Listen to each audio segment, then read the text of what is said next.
Good evening, Prince George. My name's Rick, and I'm an alcoholic. It's good to be, and you're a rough-looking crowd.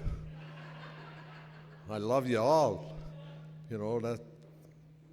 It's good to be here, fully clothed and in your right mind. And I'd like to thank the committee for organizing this do.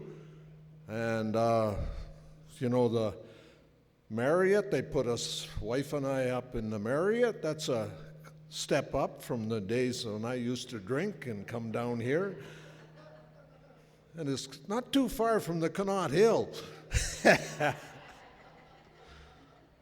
There's a lot of old-timers in here that know a little bit about my history.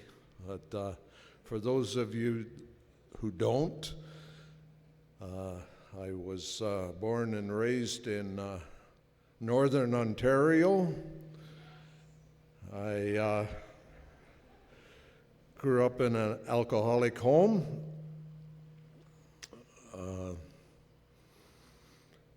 When I look back on it today, I can look back on it with no regrets.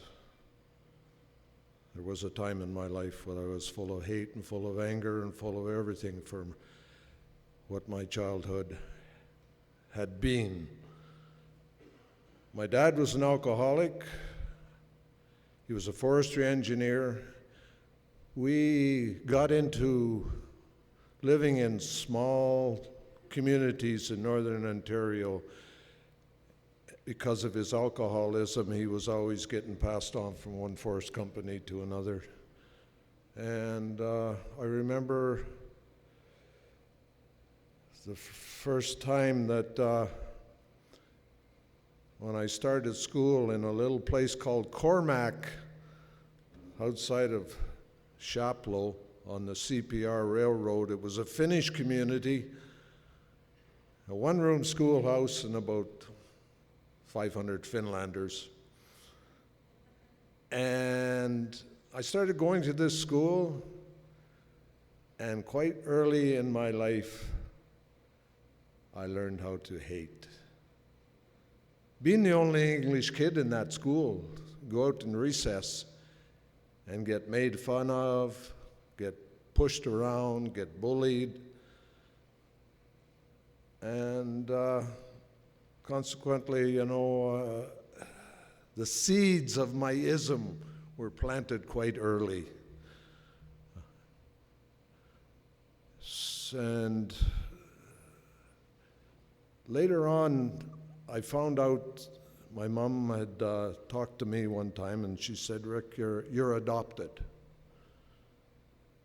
And I was already feeling pretty rejected already with this experience that I was going through in this one-room schoolhouse. And that was just another prick in my subconscious. And to carry on with that, I got, into different communities, and I'd make friends. Dad's ism would take us to another town and have to make new friends. And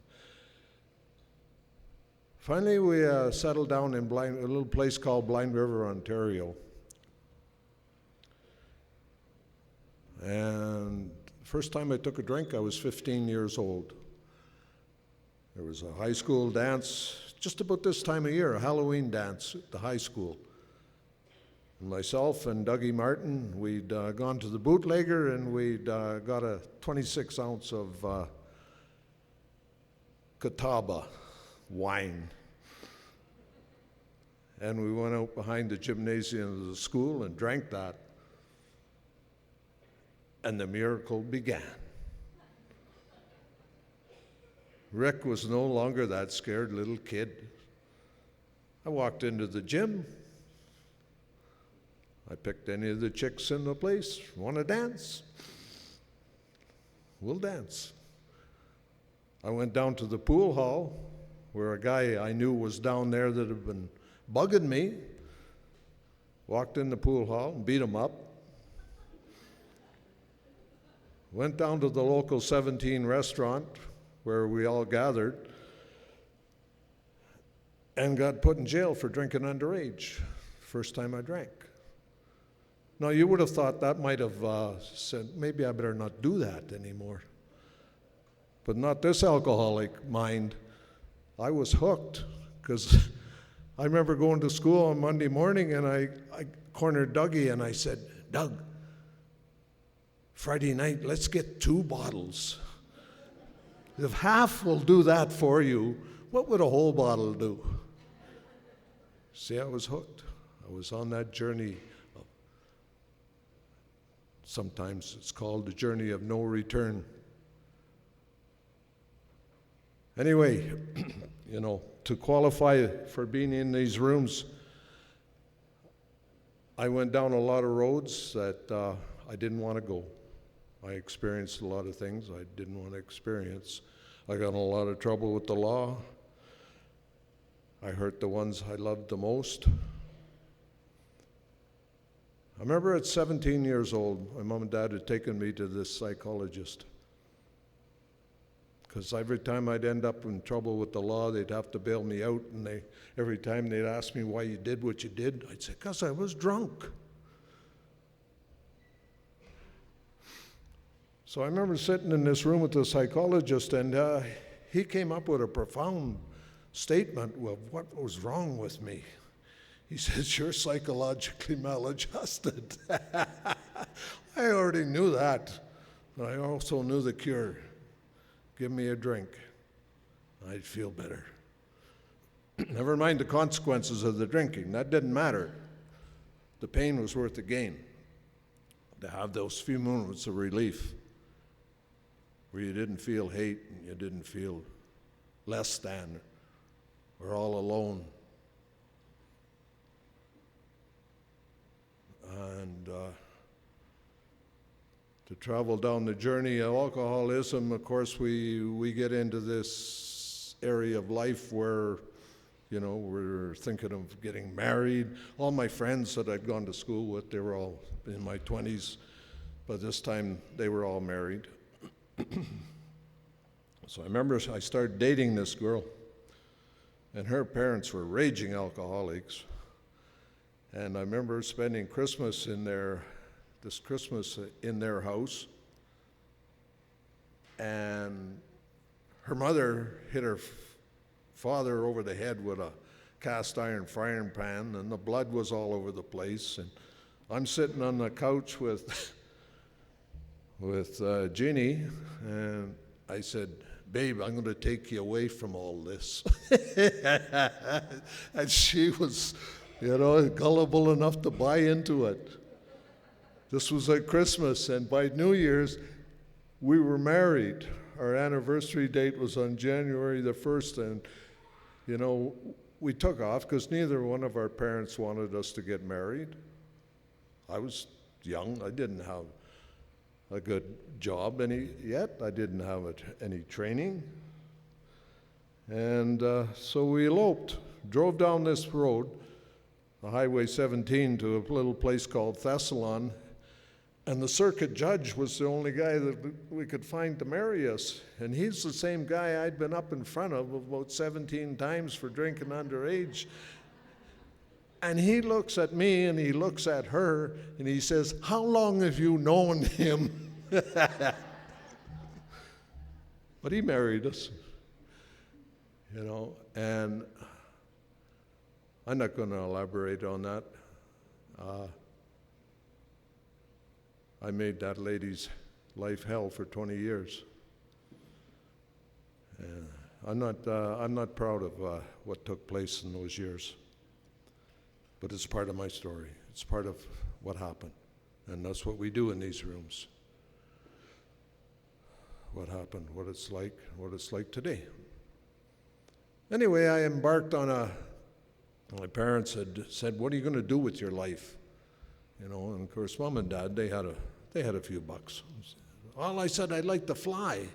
So they sent me to school, and I got a commercial pilot's license, which is a good career for a budding alcoholic. And, I'd gotten to the state, I'd had 3 impaired charges by this time for driving drunk. So when people would say to me, geez, you drink and you fly? I says, yeah, there's no problem with that. There's nothing to hit up there. You know. But for the grace of God, you know, I got blackballed out of that career pretty quick. You know, I remember Sudbury Aviation fired me because I flew under a bridge. The last flying job I had, you know, and you got to carry a logbook, so you got a record of all your employers. And of course, if you're applying for a new job, they're going to phone you up, find out, what's this guy like? Well, he's a good pilot, but he drinks too much. So the last guy I worked for, I got fired for falling off the floats, pumping out the floats, you know, and the moose hunters that were standing on shore looked at Bruno and said, is that your pilot?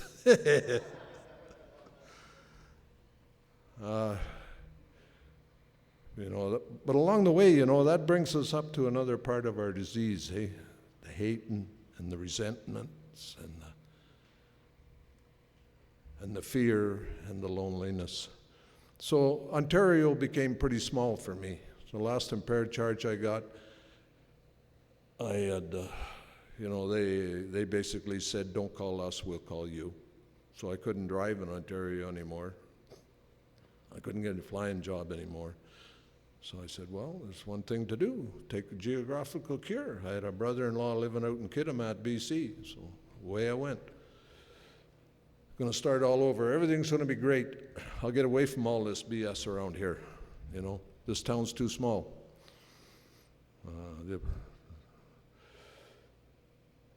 And I remember getting into Kitimat, British Columbia, and getting a job at Alcan, and within 3 months, the same scenario, drunk every weekend, losing time at work. The faces were different, the names were different, the story was the same.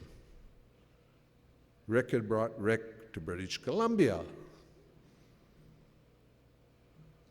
And they talk about this allergy in Alcoholics Anonymous, you know. We are inflicted with a disease, and make no mistake about it, it is a disease.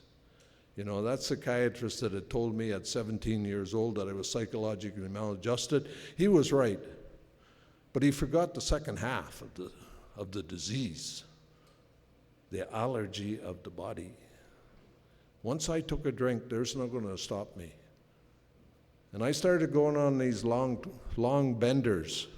I like to joke about it today. I said, I'm allergic to alcohol because every time I take a drink, I break out in spots. Prince Rupert, Prince George, Quesnel, Burns Lake, anywhere along Highway 16. Anyway, I came off one of these drunks, 1970. And I had my first experience with the DTs. You know, it scared the hell out of me. So I got back home, walked into this house trailer we were living in, and I phoned Alcoholics Anonymous, because you see, I'd been introduced to AA way back in Ontario. I had a judge had told me one of my conditions of my parole was that I was supposed to go to Alcoholics Anonymous meetings. And I'd gone to one, you know. And I walked in and there was a bunch of old fogies in there, you know, that didn't know what the hell life was all about. And I waited till Monday morning, and Jack Burke, the parole officer, I was waiting on his steps of his office, and he says, what do you want? I says, he might as well ship me out, and I'll do the rest of my time in Burwash, I said, because I don't belong in Alcoholics Anonymous, and I'm not going to those meetings anymore. And he said, well, he says, you get in one alcohol-related problem, he says, you're going away for a long time. And so, you see, I'd been introduced to AA, not voluntarily. This time was voluntarily. I'd scared myself. And these two guys came over. God, I love Alcoholics Anonymous, for this reason. I don't know how many of you guys, you take 12-step calls in the middle of the night and you go talk to some shiver and shaken alcoholic and give them hope. These two guys walked into my house, 2 o'clock in the morning, sat with me till they had to go to work at 6 in the morning. And our theme, one day at a time, that's the first time I'd heard that said to me. They said, "Can you stay sober one day at a time?" Hell yeah, I said, I've stopped lots. You see, yeah, we stop lots, but AA teaches how to stay stopped. The only reason I ever stopped drinking is because I'd run out of money or get too sick to keep it down on my binges. Anyway, these guys took me to my first AA meeting, and I was trying to rectify this driver's license problem that I'd brought with me from Ontario. And one of my flying jobs, I had been in Moosonee and Moose Factory up at Hudson Bay. And I had a card with an address on it of Moose Factory. Anyway, when I worked up there for Sudbury Aviation, running around with the Crees and Inuit building goose blinds for the Americans to come up in the fall and hunt geese. And so I'd walked into the license bureau with this card and asked for a driver's license, and they'd give me I said, "I've never had one."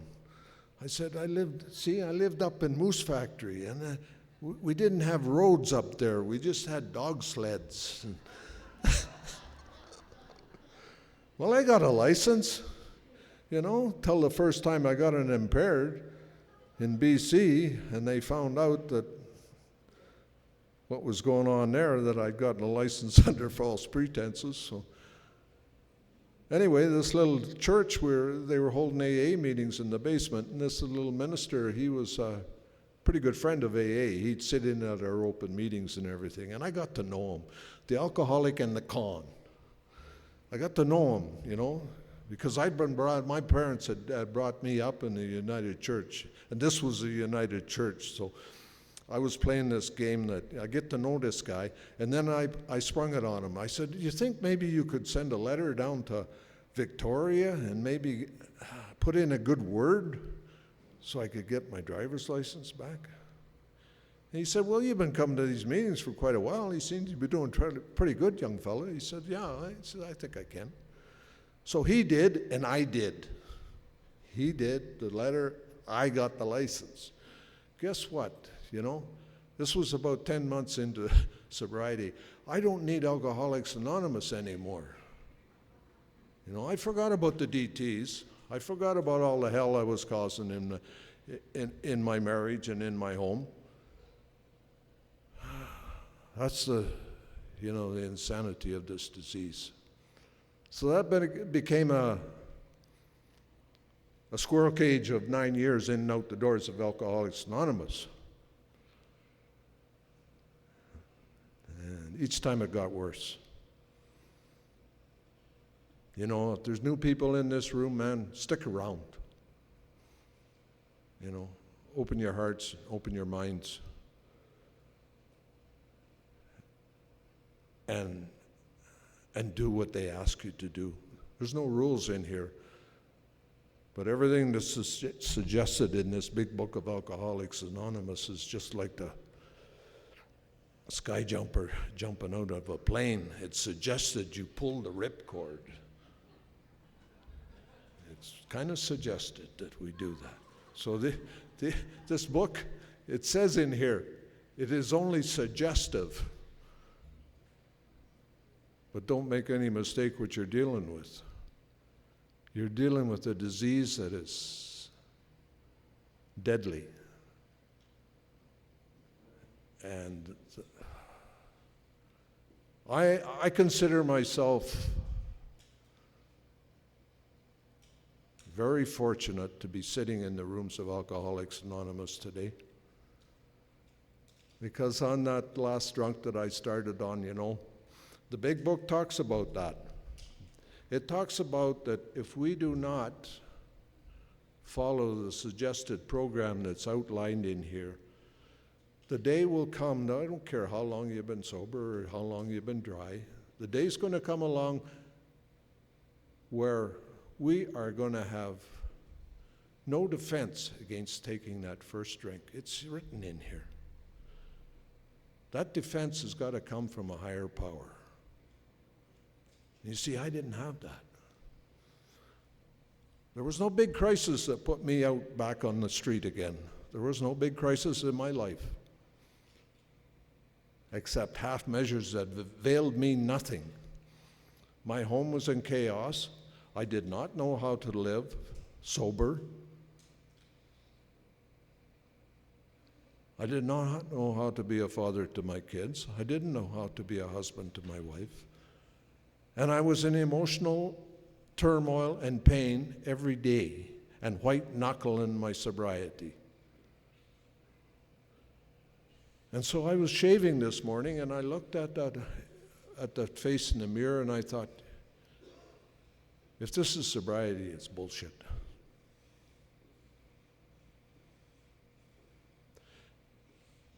That defense, nobody was going to, I had a list, I had a list of all the members. I had the phone numbers. It was 8 o'clock in the morning. I had probably 2 hours before the liquor store opened up. I could have phoned somebody, but no. And that's not called a relapse, my friends. Every time I went back out, it wasn't a relapse. It was a premeditated drunk. Rick wanted to drink more than he wanted to stay sober. I didn't have the capacity to get honest enough with this program to look at Rick and have the desire to get well. I thought I could get well by osmosis. Hang around AA and you'll get well? No. Forget it, guys and girls. You can't sit in the rooms of Alcoholics Anonymous and all of a sudden buds of serenity and peace of mind and contentment are going to stop popping out of your skin. No. There's no free ride in Alcoholics Anonymous. So anyway, that morning I waited, and the liquor store opened at 10, and Rick bought 2 bottles of CC. And I hadn't drank for about, 2.5 years or whatever. I don't remember how long. It doesn't matter. I went down to Morphy Lake. I started drinking that, and I was on the second bottle, and I knew I better get out of there. And I started driving up the road, and it hit me like a ton of bricks. I'd walked into an AA member's, he had a body shop, Wally Jensen. Some of the older people might remember him. I walked into his shop and fell flat in my face, and the next thing I remember, I was in the Mackenzie Hospital getting my stomach pumped. And you know what I learned from that? The first thing that come through my brain, I've been around AA long enough, I should know how to drink better than that.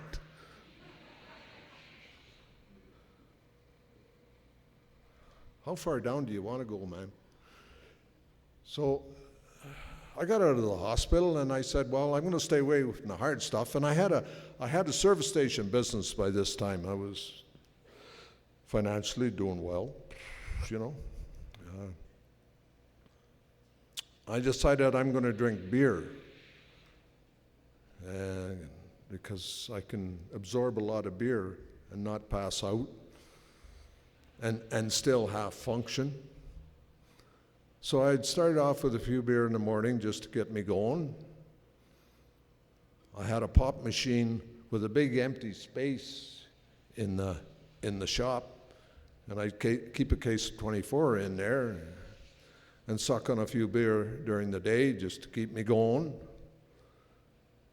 and then get home at night and sip 7 or 8 beer so I could go to sleep at night. And that's the way I functioned. I never drew a sober breath for 18 months. And in between that, I'd go on these benders. But I'm doing okay. I'm doing okay. Yeah, you're doing okay, all right. Anyway, I wound up down here on this last drunk.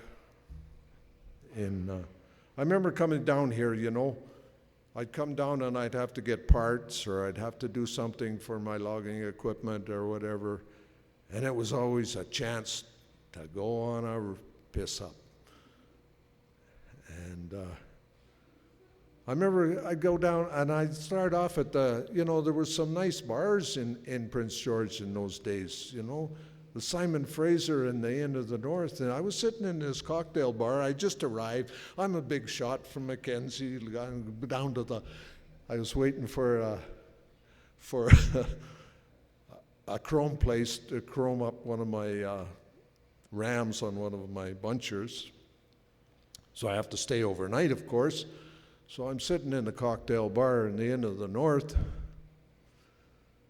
and this mood music is going on in there. And nobody's doing anything. They're just sipping their drinks. I said, what the hell? I don't belong in here. You know where I went. 3rd Avenue. The Columbus, the Europe, the Mac. 4 days later, the ram is all ready for me to pick up, but I'm still on a drunk. And all these clothes that I'd wore, nice clothes, were all ripped, and a little bit of blood and booze and everything else all over them. Yeah, big shot businessman. Yeah. But anyway, the booze was taking a toll on me, physically, mentally, spiritually, emotionally. I think the biggest thing was spiritually. I was dead inside. I couldn't feel anymore. I was just numb. And this one day, I walked over to the service station because I was too drunk to drive. I'd been on a weekend. I had the keys for the shop. I went in, I got the floor safe open. I took the weekend's take. I had about $7 or $8 grand in there. I walked over to the Quigley's, the Mackenzie Water and Hole.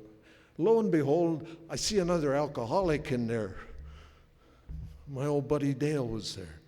I said, what are you doing in here? He says, what are you doing in here? I said, the same thing as you are. And we sat down and decided we were going to convince ourselves that we weren't alcoholic, And we closed that bar and we came down to Prince George. And we got the bootleggers, and I said to Dale, I says, you shouldn't come with me because I don't think I'm coming back. He said, what do you mean? I says, I'm going to keep trucking south. I said, I've had enough of this life. 3rd Avenue, there's too many people around. They had meetings up the Northern Pioneer Group, or the Pioneer Group, I think they had a meeting just up the street from the Columbus. I couldn't get away from you people. I came out walking out of there one night, staggering out and looking around, and the meeting was just getting out, and all these sober alcoholics are on the street, and a few of them know me.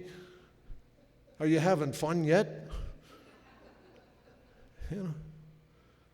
So I said to Dale, I says, no, I think I'd be a lot more comfortable down on Hastings, Cordoba, And I won't have to face any responsibility anymore.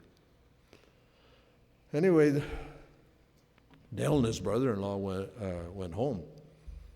I stayed. I was serious. I'd heard around rooms of AA, if you drink long enough, you'll kill yourself. And I was basically at that point in my life. I didn't care. I did not care. So this turned out to be my last drunk. I don't know how many days I was down here. I remember the last day, though. I woke up. It was a Sunday morning.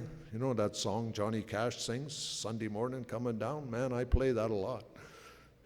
I can relate to that. I was up on Connaught Hill, underneath a spruce tree with a gallon of wine. Wow, my life has gone full circle, man.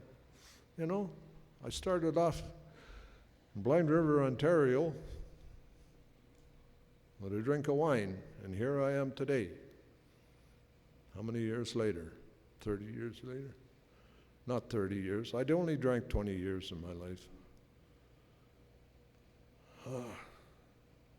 And I was sitting on that park bench up there, and I go up there every August. You know, I do a pilgrimage. You might think that's sentimental. No. I do not ever want to forget where I came from, man. I just do not want to ever forget where I came from. I go up to my wife and I say, that's the bench that I was sitting on. And the people were coming from church, I guess. I don't know. They were all dressed up pretty nice, and they were looking at this animal on the bench. And I was at a crossroads in my life. You know, and in Bill's story, he talks about that moment of clarity when he, in spite of everything that was wrong with him, he knew it was going to be okay. And I had that moment of clarity. And I say to this day, that's why I'm so grateful to be alive today and in these rooms of Alcoholics Anonymous. Because the thought came over me, and I couldn't have generated that thought on my own. My mentality and my intellect was too far gone to come up with that on my own. Rick, you don't have to live this way anymore if you don't want to. Who put that in there? Huh? My God, as I understand. I believe that as much as I believe I'm standing here looking at you good people tonight. So I fired that jug of wine away, you know, and I walked off the hill. Now, you would wonder, why would an alcoholic want to stop drinking? I still had money in my jeans and a half a gallon of wine. I had no reason to stop drinking. But I think God has given me a chance, one more kick at the can. So I walked off that hill and I walked to the Lilano Club, was on 5th Avenue. And old Jerry B. was running at him and his wife Mavis. He was a Skid Row drunk, and he was the kind of guy I needed to see that day. And I walked up to Jerry and I said, Jerry, I've had enough. Man, I just don't want to drink anymore. I've had enough. And he lit up like a 100-watt bulb. I remember that old, that old face. And his eyes just lit right up. Yeah. The love that we experience in Alcoholics Anonymous. Because he'd seen me around the rooms of AA in my prior attempts at getting sober. So they took me, I don't know what they did with me, but I know they took me to a meeting, the Saskatchewan group at 2 o'clock in the afternoon or something, and I'd been about 6 hours now without a drink, and I was coming unglued, and little Dave Ashton was chairing the meeting, and I remember him hitting the gavel on the table, and I come right out of my chair, and I was trying to, hang on to a cup of coffee with 2 hands. And so they got me out to a guy's farm. Some of you might remember old Cliff Himmel, Cliff and Jesse and their 2 daughters, Bernie and Penny. So they got me into their trailer out there. He had 28 acres out there, and I needed every one of it. So walking around there, just clawing the bark off trees, and going into the DTs, and they kept me out in the shed because I was scaring the girls, screaming and hollering in the middle of the night. And I don't know how many times I tried to walk down that road, to get out to the highway, and they lived out just past College Heights, and get to town and have a drink. Every chromosome in my body was screaming for a drink. You go cold turkey, like not having a sober day in 18 months, and all of a sudden you're trying to cold turkey. Well, that's what Rick needed to get through this thick skull, to convince himself, to his innermost self, that he was an alcoholic. And his life was unmanageable. Now, I can laugh about this today, but you know, when I was fumbling around up there in Connaught Hill looking for a cigarette, deciding what I'm going to do with my life, and that thought come over me, and I'm fumbling around, and I'm pulling motel keys out of my pocket. I got 3 different motel keys, and I'm sleeping in the bush. Second half of the first step, pretty easy to handle, eh? Oh, man. You know, anyway, I was pretty rough shape. You know, I was having trouble doing my pants up. If I tightened my liver was getting swollen. If I tightened my belt up too tight, it hurt like hell. But I stayed sober out there on that farm for a day at a time, 2 weeks, you know. And Jessie, they had an old milk cow, and Jessie would go out and milk that cow, and she'd bring it back in, put the milk in the fridge, and that was the only thing I could keep down for a couple of weeks. You know, drink that milk. And then 2 guys drove me back to Mackenzie. That was the beginning of my sobriety.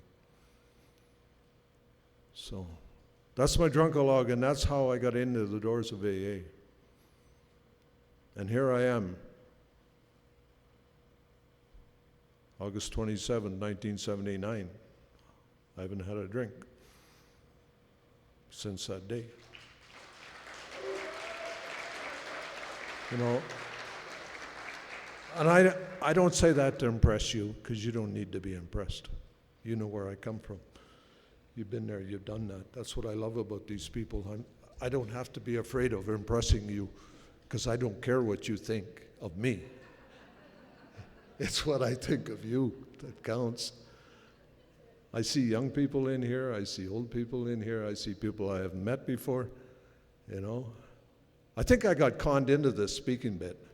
You know, Pierre, you know, I talk about the love of Alcoholics Anonymous, you know. Pierre phones me up, and I'm in the vet's office last Monday. He says, we need a speaker. Well, him and a carload of drunks had come up to Mackenzie and celebrated my cake, you know.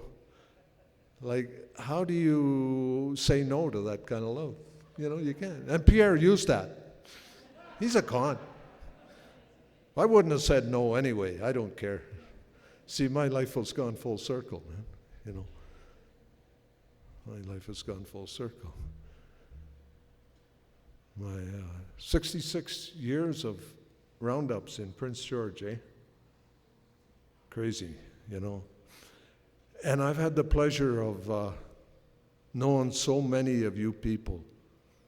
A lot of you aren't here anymore. I had sponsors that lived here, you know. So our program is a program of recovery. It's not coming in here and just not drinking. You know, our first step says, you know, we're powerless of alcohol and our life's unmanageable. Step 2 says we came to believe in a power greater than ourselves. There's a solution, guys. There's a solution. We have a disease. The solution is a power greater than ourselves. Now, you see, until I'd come in these rooms, there was nobody greater than me. I'm going to drink because Rick deserves to drink. Makes me feel better, and it's none of your business. See, this disease had control of me. I don't have control of it. And then we get to, you know, step 3, where we're turning our will and our life over to the care of God as we understand Him. Wow. And, you know, the theme again, one day at a time. That's all. Today, it's all that matters. Today's the only day that we have that's pertinent to who we are and what we're trying to do with our life right now. I can't live in the guilt and remorse of yesterday and the fear of tomorrow and standing here pissing on today. I can't live that way. So today, we get up in the morning, I do, and I ask for help. My thinking, right? My will is my thinking. I will something, I think about it. My life is my actions. So what we do with our life when we go out there in the world is our step 3. And then clearing up the wreckage of our past, eh? Step 4, step 5. But guys, I did some of that stuff those previous times in Alcoholics Anonymous. And half measures avail us nothing. I get to step 6. I don't need step 6 because I'm okay. I've cleared up the wreckage of my past, and I've dealt with that stuff. And they're asking me to build a relationship with a God that I don't understand. Well, I'll tell you, I had convinced myself, like I said to you before, that I am alcoholic and to my innermost self. And I knew if I don't do this program and I don't pick up these spiritual tools of recovery, I'm not going to make it. I'm going to die. So the burr in the saddle is, just the same as it was when I walked in that Alano Club and said to Jerry, I don't want to drink anymore. The burr in the saddle is the very same today. I do not want to drink anymore. But by doing these steps, something happens to us. And I don't think you're any different than I was. I didn't come in here looking for this miracle to happen. I just didn't want to drink anymore. And I had beautiful sponsorship. Miles McDonald was one of my sponsors. And when he passed away, I got old John Kehoe. Miles will put up with the worst of me. I remember pounding on his door in Mackenzie many times at 2 o'clock in the morning. And I remember this one time, I hadn't been to meetings for a little while. And I showed up and, Miles, where you been? Oh, I said, the Leafs are in the playoffs this year. I've been watching the playoffs. He said, good. The next time you want to call somebody at 2 o'clock in the morning, call the referee. Wow. Tough love, eh? Yeah, but that's what I needed. That's what Rick needed. Beautiful man. I had the honor of speaking at his eulogy, giving back what had been given to me. The first time I'd heard a man say to me that he loved me was Miles. When I'd gotten sober that August 27th, 1979, I was facing a lot of wreckage. I had to appear in court in September, and I had 4 or 5 charges against me. Dangerous driving, assaulting a police officer, I don't know what all. And I'd gone down to his place and was having coffee in the morning before I had to go to court. And as I was walking out down his driveway, he popped his head out the door and he said, hey, Rick, I love you. Nobody had ever said that to me before. And he meant it. That's what I've been taught in here, You new people, you stick around. We'll love you till you learn to love yourself, That's what they did for me. So then we go through these steps, and we get to step 6, and it says that separates the men from the boys, because for the first time in our life, we start taking ownership for everything that's going on in our life, having a look at these character defects and how they're playing a part in our lives. And making these amends. You know, I don't know about you, but I run roughshod through a lot of people's lives. And then these living steps, when we get to step 10, these living steps, this is how we as alcoholics, we become useful people in society today. You know, we are no longer a problem to society. You know, all of us sitting in this room and on Friday night, we're not in our normal state of mind and body for alcoholics. We should be out there, you know, wasting the resources of the police. But we're sitting in here, laughing and loving. You know, you gotta love this program, man. You gotta love it. And so, you know, we get to the point in somewhere along the way in our life where we get comfortable inside our own skin. And I don't know when that happens for you. I know when it happened to me. I know the first time I knew the obsession to drink had been taken from me. I still had a business, and I remember coming down to Prince George, again coming down to Prince George for parts for my logging equipment, and I got a room at the Simon Fraser, and I had a nice supper, and I was 2 years and a little bit sober, and I got that, you know, I hate hotel rooms. They're the loneliest places in the world. Anyhow, I got restless. I got restless. I'm going to go for a walk. And so I walked down the street. I went up to by the Croft. The PG was still there. I walked by the PG. All my old music, CCR, was still pounding on the jukeboxes. You know. Went up to the Mac, up to the Columbus, made a left-hand turn, went home and went to bed. You know, Rick didn't go in there to see what was going on. Didn't have to. The desire to drink had been taken from me.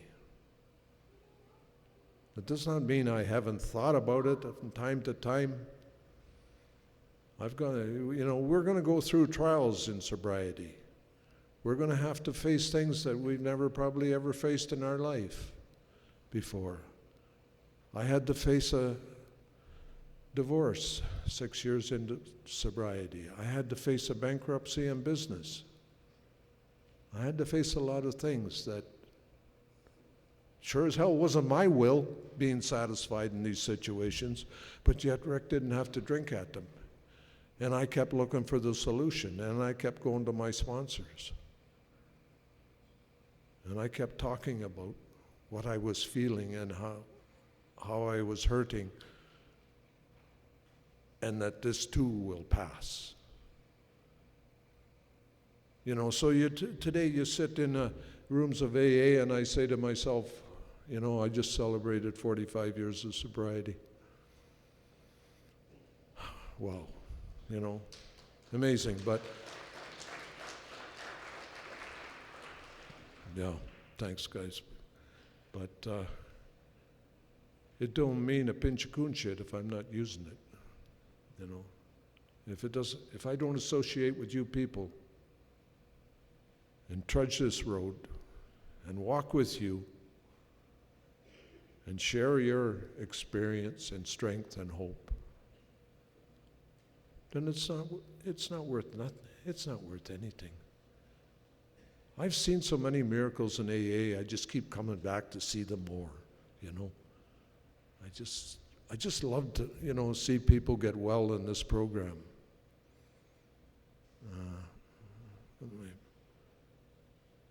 I've been fortunate, I got into service in Alcoholics Anonymous, you know.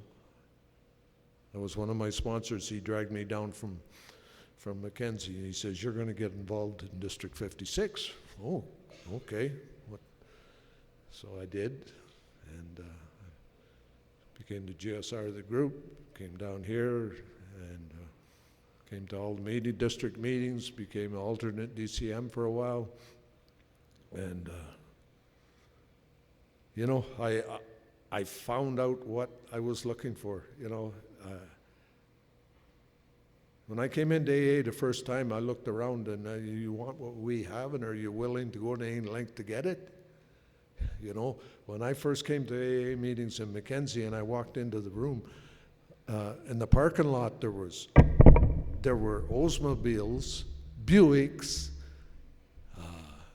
Cadillacs, and I was driving a beat-up old '68 Mustang that every time it rained, I could smell the puke and the booze on the mats. So I wanted what you had, all right, shiny cars. When I come back this last time and I got involved in service, and then I walked into these rooms where there was people sitting around and involved in the service end of Alcoholics Anonymous, and I saw the shiny eyes, and I said, that's what I want. And I've had the opportunity, to know some beautiful people in Alcoholics Anonymous. Some of you remember old Al. He was a tough old bugger. But, he became a New York delegate. And here I'm sitting here 45 years later, I'm giving hugs to a new New York delegate. And I didn't know Al when he first came into AA, but I heard stories about him. But I knew Rio when she first came in here and where she is today. And I love the hell out of her. And thank you for your service. And that's out there for each and every one of us. That opportunity is there for each and every one of us. I see my friend down here, he's involved. He's been a DCM, And they're all better people for it. Their sobriety is so much better, and they have the shiny eyes. The love of Alcoholics Anonymous is shining in them. And so, that's how it used to be, and that's what happened. And what's it like today? Well, my wife Carmen's in the back, and I'll let you talk to her about that after the meeting. She can give you the real story. But I said I came in here a total failure in the business of living, didn't know how to be a father, and didn't know how to be a husband. And, we just celebrated 30 years of marriage. Yeah. And I thank you for running the roads with me and enjoying the journey.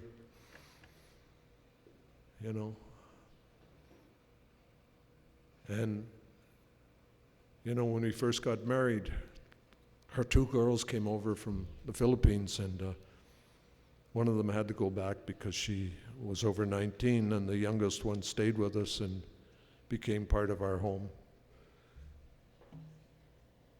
And we like to go to the Philippines in the winter, so I was telling Carmen and her daughter Darlene, I was telling them to speak their dialect at the supper table so I can learn it, learn a few words. And this went on for about a year, and one day at the supper table, Darlene looks up at me and she says, "Tay," that's the Philippine word for dad. She said, "Is it all right if I call you Dad?"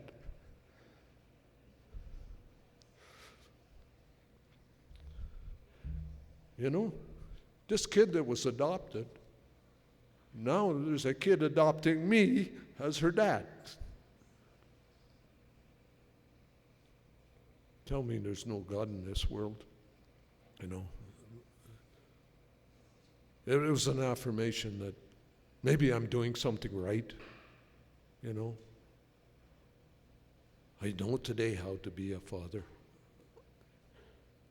One day on Father's Day, and I still have the pillow on my night table beside the bed. It says, any man can be a father. It takes a special man to be a dad. And I keep that pillow there.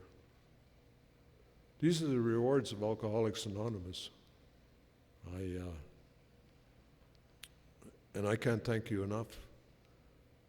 You life-saving people that walk with drunks like me until I can get well and get enough emotional stability to know what's good for me and what's not, and what my God's will for me each day is. That prayer when I get up in the morning, thy will be done. And when I go to bed at night, thank you, Lord. You know, and we talk a lot about spirituality in Alcoholics Anonymous, and I'm just going to close with a little bit out of the book, you know, that I got a second edition here that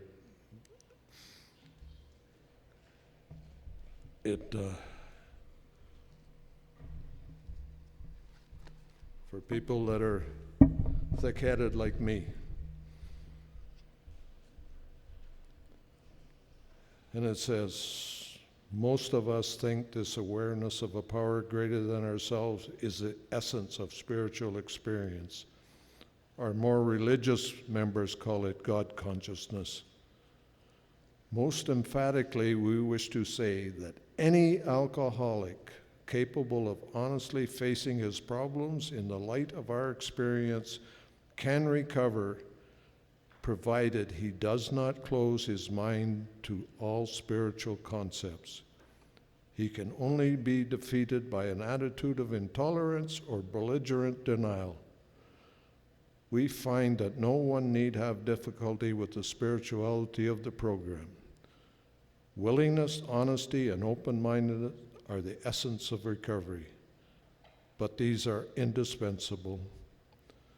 There is a principle which is a bar against all information, which is proof against all arguments, and which cannot fail to keep a man in everlasting ignorance. That principle is contempt prior to investigation. That just about killed me, that contempt prior to investigation. So, for the new people in here, latch onto it, run with it, enjoy it.